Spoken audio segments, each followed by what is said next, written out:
Kin Live, magazine proche du Kinois. Kin Live, la vie à Kin. Mbote balanzi ya magazine Kin Live et pesami lelo na Blanche Pembe, beaucoup se ya basango.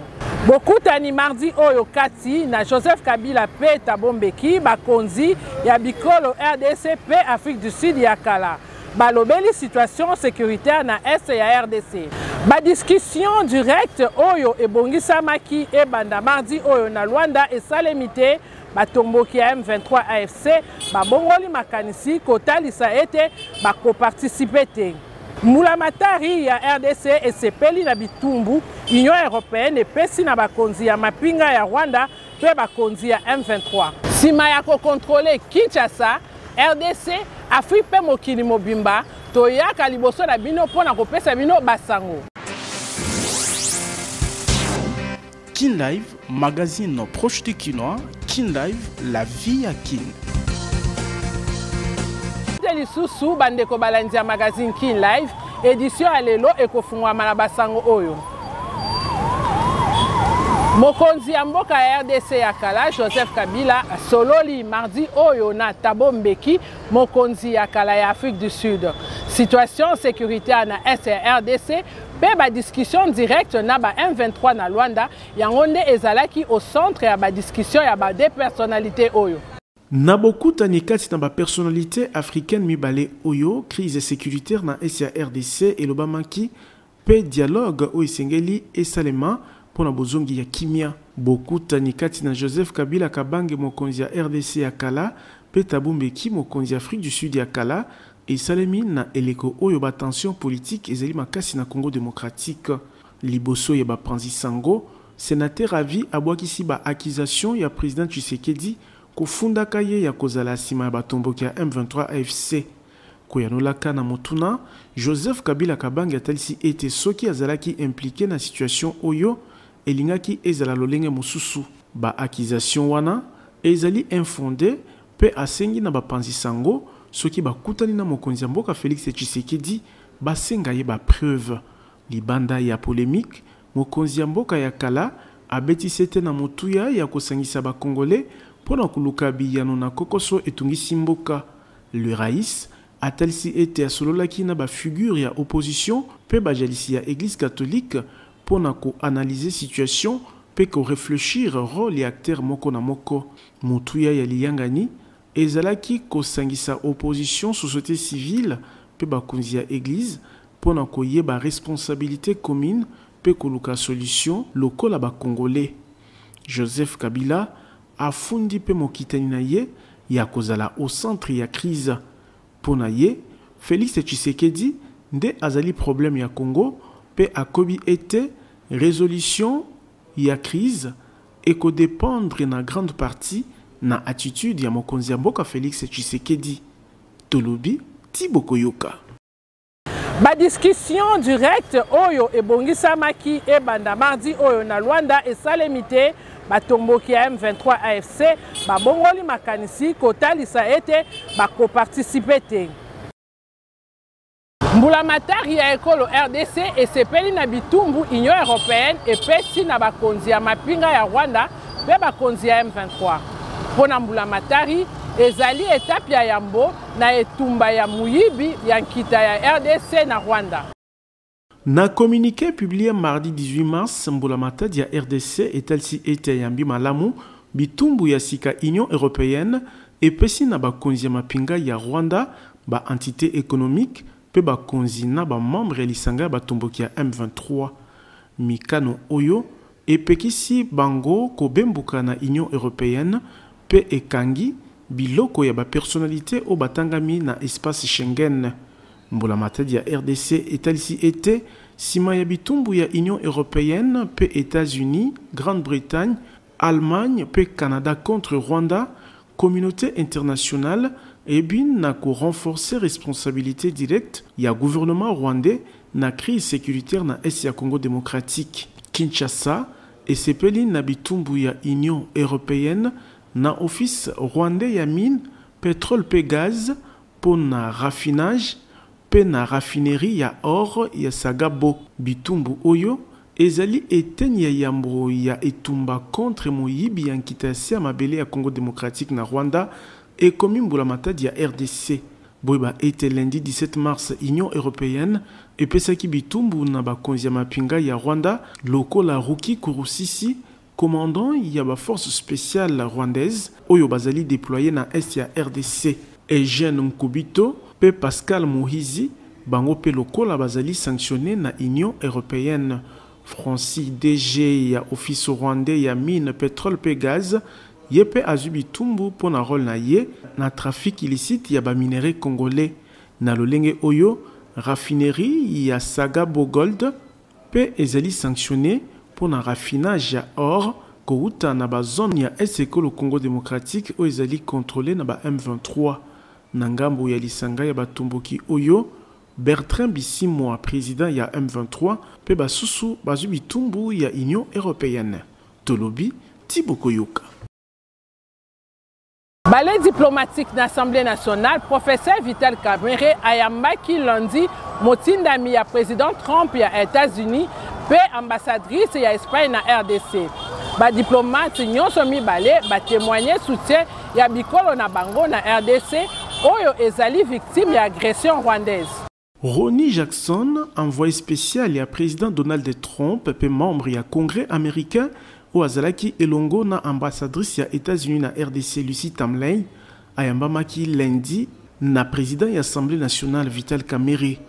Crise sécuritaire, paix humanitaire na Est ya Congo démocratique, ou yekoti kolandisama na bokoti ya mapinga ya Rwanda na mabele ya Congo démocratique, kopesaka maboko na ba M23, ndeli solo ebetamaki na bokutani oyo na koyoka motindami ya président américain ezalaki motuya lokola membre ya congrès américain kokutana na mokonzi assemblée nationale pona kotalisa soutien ya États-Unis d'Amérique na RDC na likambo itali botosi ya souveraineté na ye. Nous voulons que la paix puisse être rétablie ici en RDC et nous en tant que États-Unis d'Amérique, en tout cas déjà du point de vue du congrès dont je suis membre, nous voulons travailler pour que la sécurité et la paix puissent être restaurées. Nous soutenons les différents processus qui peuvent permettre de mettre fin à la guerre, de mettre fin aux tueries, de mettre fin au bain de sang. Sima, professeur Vital Kamerhe, ayambaki Carmen Diez, ambassadrice ya Espagne na Congo démocratique. Yepe lokola, ayaki kotalisa soutien ya Royaume ya Maroc na défense ya intégrité mabele ya Congo RDC où ils allaient violer na mapinga ya Rwanda. De la longue amitié entre l'Espagne et la RDC, j'ai profité de l'occasion pour réitérer l'engagement de l'Espagne avec la souveraineté et l'intégrité territoriale de la RDC. Je lui ai exprimé aussi la solidarité du gouvernement et du peuple espagnol avec ce qui se passe à l'Est. Et en tant que pays ami, on a vu comment l'Espagne peut contribuer à la pacification du pays et à la prospérité des Congolais. Ba audience au mokonzi Assemblée nationale, professeur Vital Kamerhe a ebina koyamba ba diplomate et ezali na cadre ya fond diplomatique bureau ya suku ya seba kemibeko efungola pona kopesa maboko na ba effort ya mbula matadi na o etali diplomatie. Tolobi Tiboko Yoka. 89 prisonniers basiliko zwa liberté conditionnelle pe babimi boloko to prison centrale ya Matadi. Ministre ya justice oyo apesi bango lokasa po babima boloko abengi bakangami ya kala oyo na botosi ya mibeko. Kin Live, magazine proche du Kinois. Kin Live, la vie à Kin. Kaka na oyo etali justice ministre Constant Mutamba oyo azali kobika na etuka ya Congo Central asalaki visite na stade Lumumba wapi alaki ete batu bakotiama maboko pamba te bamingi bazali kosakana na mosala oyo esengeli esalama mpona population. Na gouvernorat ya etuka ya Congo Central nde ministre d'État ya justice abandaki mokolo na ye ya yambo ya mosala lundi 17 mars 2025. Sima ya boyamba minaye pe masolo na gouverneur Grace Bilolo, cortège à maître Constant Mutamba ezwaki direction ya stade Lumumba wapi misala etelema. Wana ye kosolola na bakambi o bazali na mukumba ya kolandela misala ya botongi, ministre d'État ya justice alaki kolengela ba consultation wapi pona ye et kosuka na ba interpellation pe bokangami ya batu. Nous allons devoir maintenant surveiller parce que nous sentons l'odeur du tournement dans ce projet. Ça fait 15 ans que ce projet piétine. Ça fait 15 ans que les individus s'amusent avec les services qui doivent être rendus à la population. Et nous n'allons plus accepter ça. Donc, nous allons avancer pendant que nous sommes ici une série de consultations à l'issue desquelles il va y avoir des interpellations ou bien des arrestations. Donc mobiliser ou sensibiliser de sorte que la prochaine fois quand on est ici, que le gouverneur de la province puisse nous rassurer que les travaux ont bel et bien été achevés. Sima ya visite ya stade, Constant Mutamba amonisaki elongi na bofungwami ya audience foraine ya 64 présumé kuluna na justice militaire. Batomboki oyo bazali kosambisama na procédure à flagrance balekaki na identification pe audition liboso ya bazuzi. Tolobi Tiboko Yoka. Na mobembo na Kikwit na cadre ya campagne congolais Telema mokonzi ya Mbulamatari Judith Suminwa asalaki visite na bak chantier ebele oyo misolo epesami na Mbulamatari. Na ronde na ye, Premier ministre a rassuré population Kikwit implication na ye pour na route Kinzombi pe bobanzi ya popesi lotiliki ya barrage ya Kakobola. Na hôpital militaire régional ya Kikwit wapi misala ya botongi ezali kotambola malamu ezali bisika mokonzi ya Mbulamatadi abandaki visite na ye. Na maloba ya Premier ministre Judith Suminwa atalisi ete mitino epesamaki pona réhabilitation ya hôpital pe kobakisa maternité na centre ya hospitalisation. Mosala o ezali financé na Mbulamatadi kolo RDC ezali kotambola lolenge esengeli pe na basanza misato tomine ezali kolanda ekosila elobi Premier ministre. Visiter l'hôpital militaire, il y a eu des instructions qui ont été données pour qu'on puisse réhabiliter l'hôpital, faire une maternité, aussi un centre d'hospitalisation.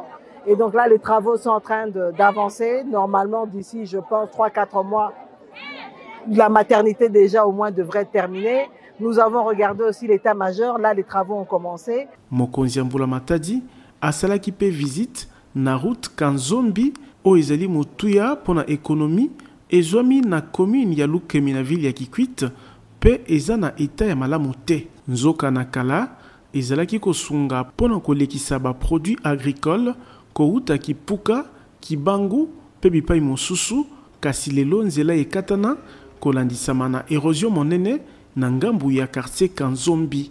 Mokonzi Mbulamatadi a rassuré population na implication na ye pour la réhabilitation ya nzela oyo. Ici, je suis venu voir cette route. Je félicite le maire de Kikwit parce qu'il a déjà commencé à faire des travaux pour pouvoir enfouir les trous qui se sont formés à cause de l'érosion. Maintenant, il va falloir qu'on discute à Kinshasa pour voir comment on peut trouver le financement approprié pour pouvoir réhabiliter cette route parce que ça va permettre en fait de relier toute une partie de la population de Kikwit.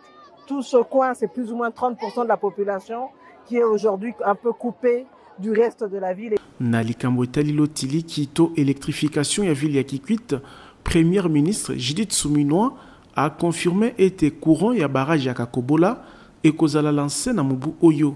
Tolobi Tiboko Yoka.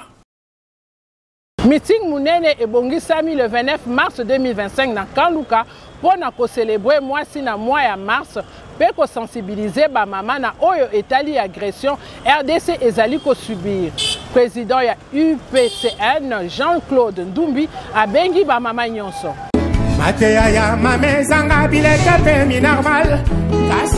Pour clôturer en bonté les mois de mars dédiés aux droits des femmes, l'Union de patriotes pour la cohésion nationale, UPCN, et son président Jean-Claude Ndumbi organisent un grand meeting ce samedi 29 mars 2025 avec comme thème congolaise au centre des ambitions, quel rôle pour la femme en ces temps de guerre? femmes ménagères, femmes maraîchères, femmes commerçantes, femmes militaires et policières, femmes bureaucrates, de toutes tendances confondues, vous êtes toutes conviées à prendre part à ces grands rassemblements populaires à travers lesquels la femme sera célébrée et va témoigner son soutien aux victimes des violences sexuelles et des crimes de tout genre commis par l'agresseur dans la partie est de la RDC en proie à l'insécurité suite à l'agression rwandaise. Témoigner les soutiens au commandant suprême des forces armées et de la police, le chef de l'État Félix Tshisekedi, ainsi qu'à nos vaillants FARDC et patriotes Wazalendo. Les propositions de pistes de solutions venant de la femme pour sortir la partie orientale du pays de la guerre injuste nous imposée par le Rwanda sont vivement attendues. Un grand meeting d'une grande importance au regard des enjeux de l'ère. Ezali likambo ya mabele, mama na zanga te. Ce grand meeting va se tenir de 14h à 17h au numéro 27 de l'avenue Moussaka, quartier Lonzo au Kandoka dans la commune d'Engalima. Référence Église Agapao Tabernacle, direction Mambombo, la patrie ou la mort.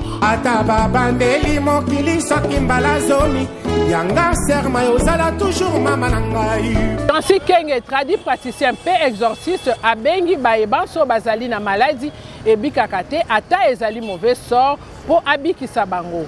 Na maloba maye atali siete ata na mosika mutu akoki kozwa lobiko kolandisama na mayele pe boyebi azana yango. Comme Nanga Nancy Kenge, reconnu par le nom de maître Elongala Kenge, traduit praticien exorciste. Moto na problème de blocage spirituel, azo koka kozwa libalate, azo koka kozwa mabotate, azo koka kobotate, azna ba mvutomo zo tunisaye malade kokoso ataiza sida, ataiza kobokela sida, ataiza sida oyazwa na ndenga kindumba, ataiza diabète, malade ozo tunisaye aya komona nga même si na ba blocage ba nomination ya azo doité mosala nyoso ya kokangama a contacter nga facilement.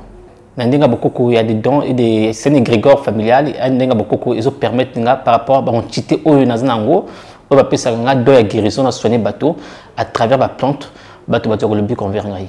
Plusieurs témoignages mais comme un guérisseur ne trahit jamais les secrets des patients mais il y a plusieurs témoignages. Ata moto na sida azoko ka kozolo bikote ata ishinga kozolo biko. Moto azna problème il y a blocage spirituel. Ana malade des autres tungisaye ata azan l'hôpital.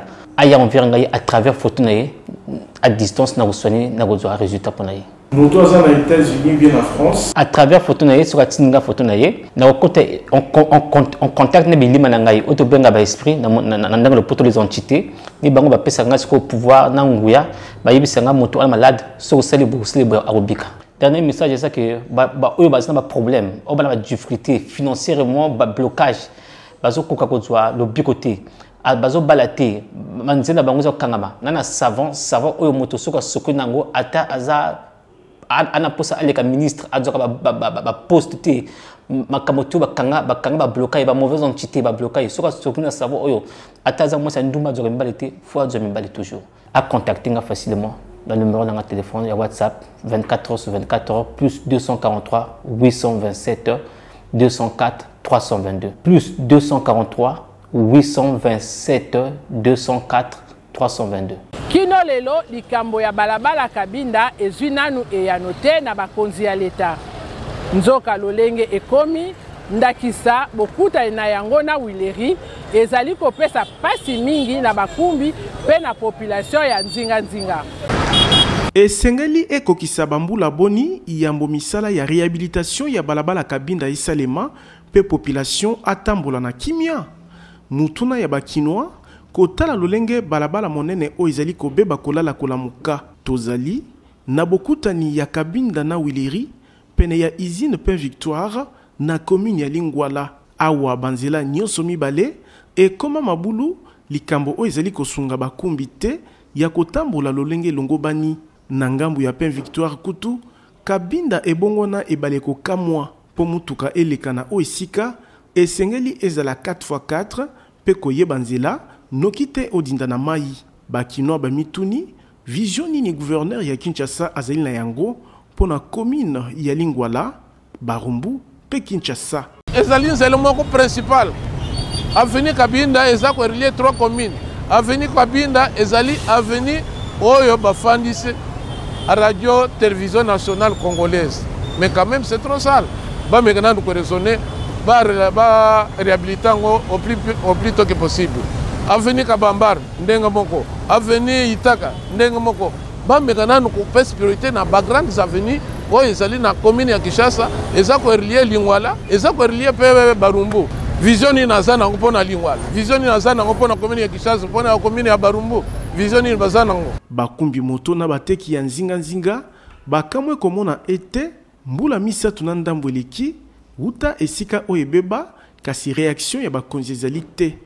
Nzoka na ba condition oyo ba activité na bango ekoma na kokoso. Kaka wana mai boye na banta moto boye bano muso kwe kaka wa biso peto te kaka wa mai zo soka na bango na biso to te kaka wa moye te zate atabanya mampa boye non zo tata fo pona mai awo ko bazo te kana kati ya mai donc même la circulation il a vraiment moi pas si hôtel de ville to habiter soga azomona on sort azomona te parce que e umeli makasi ndenge za boye même coût il y a un taxi client ils ont posé quand même un problème parce que difficulté ils ont pour traverser bango ici ka oyo toi tu as déjà paralysé quand tu comme rabo ba to ko banga wa wile koto po zeleza sou bien te impraticable ba to ko yawa to éviter ce comme konza mboka to mona ba mona te situation ya Kabinda ezeli na banzela ebele ya capitale ekolo Congo démocratique kutu population azali komituna nini solo ezangi po ba umela na monyoko makasi boye. Tolobi Tiboko Yoka. Comme akola lopango na $1,500, kasi okofuta 500. Mususu ekolanda muke. Ce qui peut olingi okoma patron, ba bus ya sika 0 km na ba moto eza kopesa manyonso na président Ziko Mukanga. Bolingo ya Congo pe ya bakongolais ndezali ko caractériser l'action sociale pe philanthropique ya président Ziko Mukanga makila Lumumba o alingi ko mona lisusu locataire pe mobola te na Kinshasa koko makolo lopango ezali lisusu lixité pour président Ziko Mukanga a soldé lopango ya 20/20 na $1,500 oyo kuto kofuta $500 ya pamba mususu ekolanda moke tala ba kinois pe ba congolais o batimba na ba quartier Mukanga na commune ya Ntele pe quartier Mukanga de na Menkao na commune ya Maluku pona kopona lopango na ye grâce ya opération koma kolo lopango awa kotonga ndako ezali na facilité po nyonso eza sur place ba dépôt ya ciment ba dépôt ya mabaya ya ba barre de fer ya ba tol pe ba forage pona kozwa mai ezala ba groupe électrogène ya mbiji pona kosunga misala na bino etambola na lombangu nil par ailleurs na quartier Mukanga de paysage ezali awa lokola kaka na Ottawa na Canada mopepe kitoko mokonzi ya bawewa nyonso ya RDC amemeli bino opération comme patron babus Mercedes force ya sika 00 km ezali kopesama na $30,000 ya pamba kasi okofuta be $10,000 mususu ekolanda moke moto ya 2 pneus na $1,300 avance $400 moto ya 3 pneus na $4,500 ya pamba avance $2,000 ozwi moto na yo mususu okofuta moke bongo pona ko améliorer social ya population Ziko Mukanga makila Lumumba asali 300 hectares ya bilanga pe ebele ya maziba ya mbisi pona ko lesa peuple congolais poisson Ziko Mukanga na moins cher olingi o bénéficier na ba avantage nyonso oyo président ya ANIPTNC apesi bino adresse ezali moko numéro 42 ya avenue Victoire na deuxième niveau ya galerie infra quartier Kauka na commune ya Kalamu Tolobi Tiboko Yoka.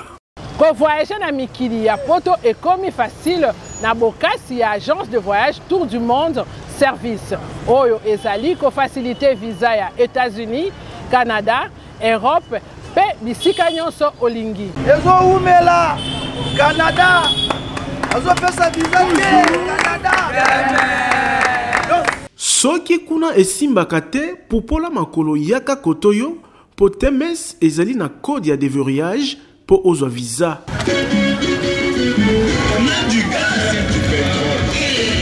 Moto a découragé otendeko projet na yo ya kokende Canada, États-Unis, Europe pe bipai na bipai ezali toujours possible et réussir ceux qui osali confiance na Tour du Monde Service, agence certifiée ou ezali spécialisée na ba démarche ya visa pe prise en charge ya moto nyonso alingi ko voyager. Quand on connaît. Et quand on ne connaît pas, on apprend.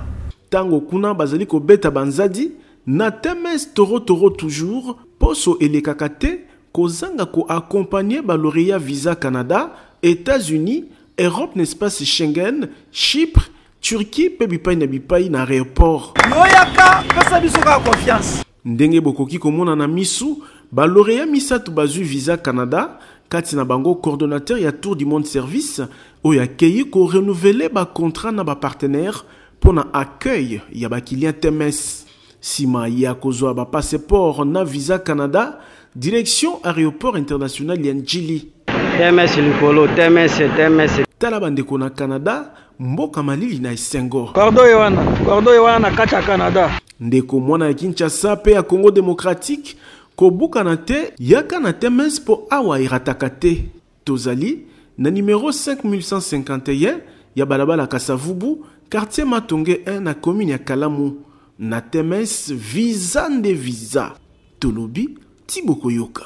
Bokono ya misu pe ya minu ekomi kozwa lobiko na nzela ya Fondation Oila na clinique ophtalmologique pédentaire super optique oyo ezwami na rond-point Ngaba esika bazwaka transport ya Zando. Ngonga nango soki lobi ezalaki milelo ngonga kozwa lobiko na bokono ya minu pe ya misu ekoki po Fondation Oila ememeli bana ya Kinshasa ya basi pe mibali na bakongole nyonso ba matériel ya génération ya sika pona kobikisa bango na nzela ya clinique ophtalmologique super optique o ezali na ba service spécialisé ndakisa ophtalmologie pona kobikisa bokono ya misu ata oyo balembana na ba matériel moderne oyo ba soin ezali kopesa malokola kaka na mikili ya poto bongo ba lunette tozali na ba verre progressif double foyer pe simple vision ya ba marque nyonso pe pona ba bourse nyonso.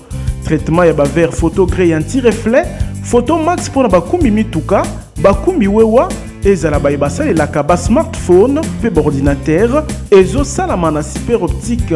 Et sili wana te, mobange na cabinet dentaire moderne pe ezali maladie ya minu, et sili kozwa lobiko na ba équipement ndakisa fauteuil moderne oyo, ovandi netomati na cheval, pasi bosana lobiko ezali koya chirurgie dentaire ya ba sorte nyonso ezali ko salama minu ekatana osekaka lisusu te awa minu ezali kozonga mobimba pamba te ba prothèse ya ba forme nyonso ezali ko salama soki minu ekoma salite super optique ezali ko sukola pe blanchisserie dentaire ezali minu ezonga kongala lokola mapata radiologie dentaire pe ezali nyonso na prix ya bana mboka adresse tozali na rond-point Ngaba en face ya station Kobile et sika bazwaka transport ya Zando maladi na yo ezui lobiko tolobi Tiboko Yoka. Kin Live, magazine proche du Kinois. Kin Live, la vie à Kin.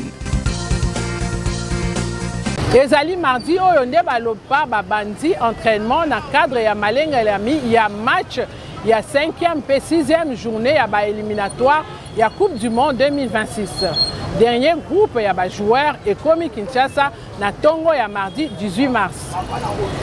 25 léopards au bazalaki convoqué Banso Bayanoli. Etenia Souka ya ba joueurs ba komaki Kinshasa na butu ya lundi kati na bango Chancel Mbemba, Cédric Bakambu, Dimitri Bertro, Noah Sadiki, Mukau pe Gaël Mukau.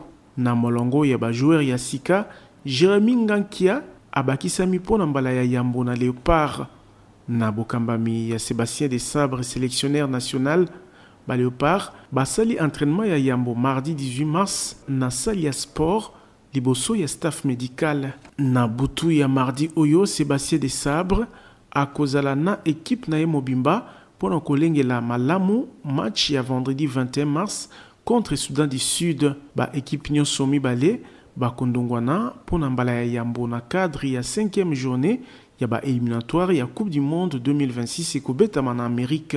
Yambo ba léopard ba kende Nouakchott kondongwana na Mauritanie na cadre ya 6e journée. Tolobi Tiboko Yoka. Kin Live, magazine proche du Kinois. Kin Live, la vie à Kin. Kin Live ya lelo esuki awa. Nazalaki nesengo ya ko présenter bino yango. Ngai Blanche Pembe Kweto, botikala na kimia. Kin Live, magazine proche du Kinois. Kin Live, la vie à Kin.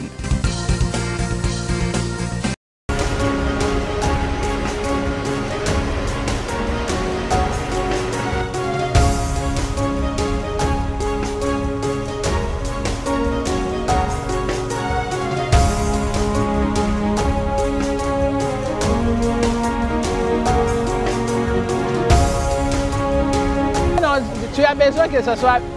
Mais les papiers là devant vous. Maintenant tu me dis je fais la lecture, je peux aller comme ça. Je vois même pas ce que je lis. Alors on a un chapeau noir, on a aussi la mise. Boulamata. Je suis plus habitué. Ça va chauffer. Ça va commencer encore. Papa, c'est si loin effacer l'eau à limiter. Après, il y a un quoi? Na etuma. Toki, hein? Ça va? Makasi. Attends, on est séro. Il y a quoi? C'est Kin Live et Bossani Bamamate. Chaque mois de mars, Kin Live a Tchaka Bamama à l'honneur. Bien que le messana qui est sous-souté, mais na boye via cordon. On est arrivé à faire ça. Ces alliés parce que Kin Live a pesaka basango magazine social lingala mingi pesaka basango des informations de proximité. Donc beti kuna babundi kuna mais Kin Live dans les informations bien protocolaires, il y a l'état, il y a makambozo le kalamboka, tout dans la partie il y a vie sociale d'azo pesa basango. Kin Live, magazine proche du Kinois. Kin Live, la vie à Kin.